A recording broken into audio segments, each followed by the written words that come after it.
നമ്മൾ ജോലി ചെയ്യാൻ പോകുന്നിടത്ത്, നമ്മൾ ഇടപഴകുന്ന സ്ഥലങ്ങളിൽ ഒക്കെ ശത്രുവിൻ്റെ പല തരത്തിലുള്ള ഉപദ്രവങ്ങൾ, ശത്രു ഏൽപ്പിക്കുന്ന പ്രശ്നങ്ങൾ നമ്മുടെ ഒക്കെ ജീവിതത്തെ ബാധിക്കുന്നുണ്ട്. എൻ്റെ അടുത്ത് ഒരുപാട് പേര് വന്ന് പറയാറുണ്ട്, തിരുമേനി ശത്രുദോഷം കൊണ്ട് പൊറുതിമുട്ടിയിരിക്കുക, ഒരു രീതിയിലും ജീവിക്കാൻ സമ്മതിക്കുന്നില്ല, എല്ലാത്തിനും പ്രശ്നങ്ങളും പാരകളും ഒക്കെ ചെയ്തുകൊണ്ടിരിക്കുക, എന്തെങ്കിലും ഒരു പരിഹാരം പറഞ്ഞു തരണം. അങ്ങനെ ശത്രുദോഷം കൊണ്ട് വലയുന്നവർക്ക് വേണ്ടിയിട്ടാണ് ഇന്നത്തെ ഈ ഒരു അധ്യായം. ഇന്ന് പറയാൻ പോകുന്നത് പൂജയോ അല്ലെങ്കിൽ ചടങ്ങുകളോ വഴിപാടോ പുഷ്പാഞ്ജലി ഇതൊന്നുമല്ല. വളരെ സിമ്പിളായിട്ട് നിങ്ങൾക്ക് ഒരു ശത്രുവിൻ്റെ ഉപദ്രവമുണ്ട്, ഒരു ശത്രുവിൻ്റെ ഭാഗത്തു നിന്ന് നിങ്ങൾക്ക് ദോഷം ഏൽക്കുന്നുണ്ട് എന്ന് മനസ്സിലാക്കി കഴിഞ്ഞാൽ ഞാൻ ഈ പറയുന്ന മന്ത്രം, ശത്രു ആരാണോ, ശത്രുവിനെ അറിയാമെങ്കിൽ ശത്രുവിനെ മനസ്സിൽ വിചാരിച്ചുകൊണ്ട് ഈ മന്ത്രം ജപിച്ച് പ്രാർത്ഥിക്കുക. ശത്രുവിൻ്റെ ദൃഷ്ടി നിങ്ങളിൽ നിന്ന് മാറും, ശത്രുവിൻ്റെ ശല്യം നിങ്ങൾക്ക് ഒഴിയുന്നതായിരിക്കും. ശത്രുവിന് എത്ര പ്രബലനായാലും, നീ എത്ര വലിയവനാണ്, കൊടികുത്തി വാഴുന്നവനാണ് എന്ന് പറഞ്ഞാലും നിങ്ങളുടെ മേൽ നിന്ന് ശത്രുവിൻ്റെ ശല്യം തീരും. ശത്രുവിൻ്റെ ആ ഒരു പൂർണ്ണമായിട്ടുള്ള മാറ്റം നിങ്ങളുടെ ജീവിതത്തിൽ നിന്ന് ഉണ്ടാകുന്നതാണ്. ഇത് ആരെയും ദ്രോഹിക്കാനോ ശത്രുവിനെ നിഗ്രഹിക്കാനോ ശത്രുവിനെ ഇല്ലാതാക്കാനോ അങ്ങനെ ഒന്നും ഉള്ളതല്ല. നമ്മളുടെ സ്വയരക്ഷയ്ക്കായിട്ട് നമ്മൾ ആരെയും ഉപദ്രവിക്കാൻ പോകാറില്ല, നമ്മളെയും ആരും ഉപദ്രവിക്കാൻ വരരുത്. അപ്പം അതിന് വേണ്ടിയിട്ടുള്ള ഒരു മന്ത്രമാണ് ഞാനിന്നിവിടെ പറഞ്ഞു തരാൻ പോകുന്നത്. ഇങ്ങനെ ഈ ശത്രുദോഷം കൊണ്ട് വലയുന്നവരൊക്കെ ഉണ്ട് എന്നുണ്ടെങ്കിൽ ഈ മന്ത്രം നിർബന്ധമായിട്ട് ഒരു പേപ്പറിൽ എഴുതിയെടുക്കുക, അല്ലെങ്കിൽ സ്ക്രീൻഷോട്ട് എടുക്കുകയോ നോട്ട് ചെയ്യുകയോ നിങ്ങൾ ചെയ്യുക.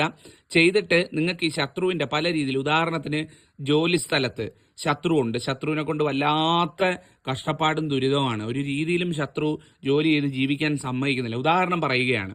അങ്ങനെ ശത്രുവിൻ്റെ ശല്യം സഹിക്കാൻ പറ്റുന്നില്ല എന്നുണ്ടെങ്കിൽ ആ ശത്രുവിനെ ഒന്ന് മനസ്സിൽ ധ്യാനിച്ചിട്ട് ഒരിടത്ത് സമാധാനമായിട്ട് പോയിരുന്ന് ശത്രുവിൻ്റെ ആ മുഖം ഒന്ന് മനസ്സിൽ കണ്ടിട്ട് ഈ നാമം ചൊല്ലി ഭഗവാനോടൊന്ന് പ്രാർത്ഥിച്ചു നോക്കുക. ഇതെന്ന് പറയുന്നത് സംഹാരമൂർത്തി മന്ത്രമാണ്. ഒരു പ്രത്യേക തരം ഒരു ഉഗ്ര മന്ത്രമാണ് ഞാൻ പറഞ്ഞു തരുന്നത്.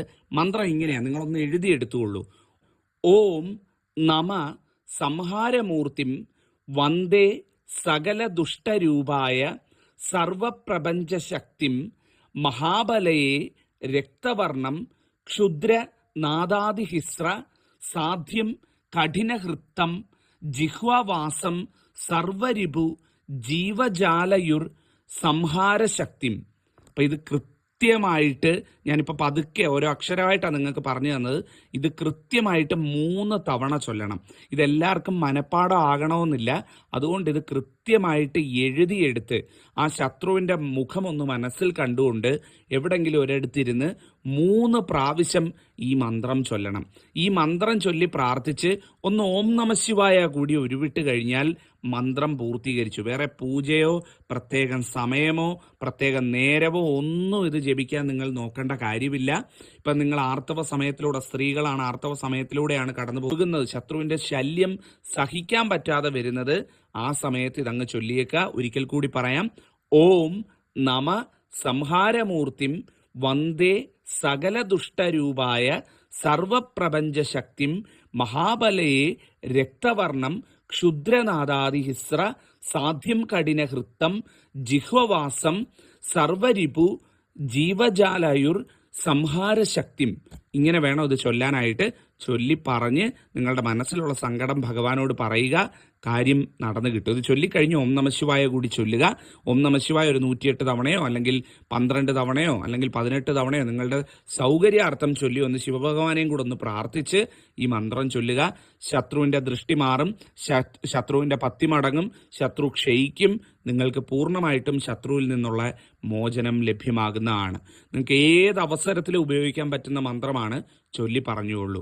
അതുപോലെ തന്നെ നിങ്ങൾക്ക് ശത്രുവിൻ്റെ ശല്യമൊക്കെ ഒഴിഞ്ഞു കിട്ടി, ശത്രുവിൻ്റെ പിന്നീട് പ്രശ്നമില്ല എന്നുണ്ടെങ്കിൽ നിങ്ങൾ ചെയ്യേണ്ട കാര്യം, നിങ്ങൾ നിങ്ങളുടെ വീട്ടിനടുത്തുള്ള ഈ മന്ത്രം ചൊല്ലി പ്രാർത്ഥിച്ച് ശത്രുവിൻ്റെ ശല്യം മാറിക്കിട്ടിക്കഴിഞ്ഞാൽ പിന്നീട് എപ്പോഴെങ്കിലും ദേവീക്ഷേത്രത്തിൽ പോകുന്ന സമയത്ത് ദേവീക്ഷേത്രത്തിൽ ദേവിക്ക് രക്തപുഷ്പാഞ്ജലി നടത്തുക.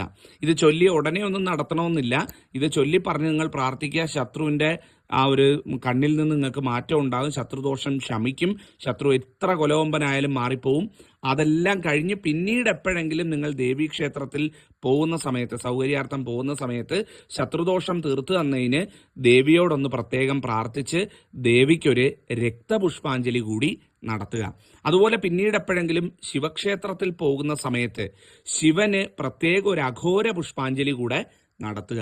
ഈ അഘോര പുഷ്പാഞ്ജലി നടത്തുന്നതും രക്തപുഷ്പാഞ്ജലി നടത്തുന്നതും എന്നേക്കുമായിട്ട്, ഇതല്ല മറ്റു ശത്രുദോഷങ്ങളാണെന്നുണ്ടെങ്കിലും ഒരു പരിധിവരെ നിങ്ങളെ ഏൽക്കാതെ പൂർണ്ണമായിട്ടും പിടിച്ചു നിർത്താനായിട്ട് സഹായിക്കുന്നതായിരിക്കും.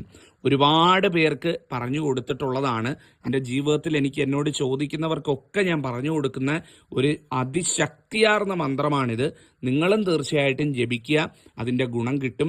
നമുക്കറിയാം, നമ്മളുടെ എല്ലാവരുടെയും ജീവിതത്തിൽ ഒരുപാട് തരത്തിലുള്ള പ്രശ്നങ്ങൾ ശത്രുക്കൾ മൂലം, ശത്രുദോഷം കാരണം വന്നു ചേരുന്നുണ്ട്. പലർക്കും ജീവിതം തന്നെ വഴിമുട്ടിയ അവസ്ഥയാണ്. അവർക്കൊക്കെ ഇത് തീർച്ചയായിട്ടും ഉപയോഗിച്ചു കഴിഞ്ഞാൽ സഹായമാകുന്നതായിരിക്കും. തീർച്ചയായിട്ടും എന്തെങ്കിലും സംശയങ്ങളോ കാര്യങ്ങളോ ഒക്കെ ഉണ്ടെന്നുണ്ടെങ്കിൽ ചോദിച്ചാൽ മതി, ഞാൻ മറുപടി പറയുന്നതാണ്. ഒരുപാട് ശത്രുദോഷം കൊണ്ട് വലയുന്നവരൊക്കെ ഉണ്ട് എന്നുണ്ടെങ്കിൽ പറയുക. ജീവിതത്തിൽ തീർച്ചയായിട്ടും അതിനൊക്കെയുള്ള മാറ്റം ഉണ്ടാകും. ഭഗവാൻ എല്ലാവർക്കും ആ ശത്രുദോഷമൊക്കെ നീക്കി ജീവിക്കാനുള്ള വക ഉണ്ടാക്കി കൊടുക്കട്ടെ എന്ന് ഞാനും ആത്മാർത്ഥമായിട്ട് ഹൃദയത്തിൽ തട്ടി, മനസ്സിൽ തട്ടി ഭഗവാനോട് പറഞ്ഞുകൊള്ളുകയാണ്. തീർച്ചയായിട്ടും ഈ മന്ത്രം ചൊല്ലുക. മന്ത്രം ഒരിക്കൽ കൂടി ഞാൻ വായിച്ചു തരാം. ഓം നമ സംഹാരമൂർത്തിം വന്ദേ സകല ദുഷ്ടരൂപായ സർവപ്രപഞ്ചശക്തിം മഹാബലയെ രക്തവർണം ക്ഷുദ്രനാദാദിഹിസ്രസാധ്യം കഠിനഹൃത്തം ജിഹ്വവാസം സർവരിപു ജീവജാലയുർ സംഹാരശക്തിം. ഇതാണ് നിങ്ങൾ ചൊല്ലേണ്ട മന്ത്രം എന്ന് പറയുന്നത്. അപ്പോൾ തീർച്ചയായിട്ടും ചൊല്ലി പ്രാർത്ഥിക്കൂ. എല്ലാത്തിനും മാറ്റം ഉണ്ടാവും. ഭഗവാൻ അനുഗ്രഹിക്കട്ടെ, ഭഗവതി അനുഗ്രഹിക്കട്ടെ. നന്നായി വരട്ടെ. നന്ദി, നമസ്കാരം. ഓം നമ സംഹാരമൂർത്തിം വന്ദേ സകല ദുഷ്ടരൂപായ സർവപ്രപഞ്ചശക്തിം മഹാബലയെ രക്തവർണം ക്ഷുദ്രനാദാദിഹിസ്രസാധ്യം കഠിനഹൃത്തം ജിഹ്വവാസം സർവരിപുജീവജാലായുർ സംഹാരശക്തിം. ഇങ്ങനെ 3 തവണ നിങ്ങൾക്ക് പറ്റുന്ന രീതിയിൽ, നിങ്ങൾക്ക് പറ്റുന്ന വേഗത്തിൽ ചൊല്ലിയാൽ മതി. ചൊല്ലാൻ മറന്നു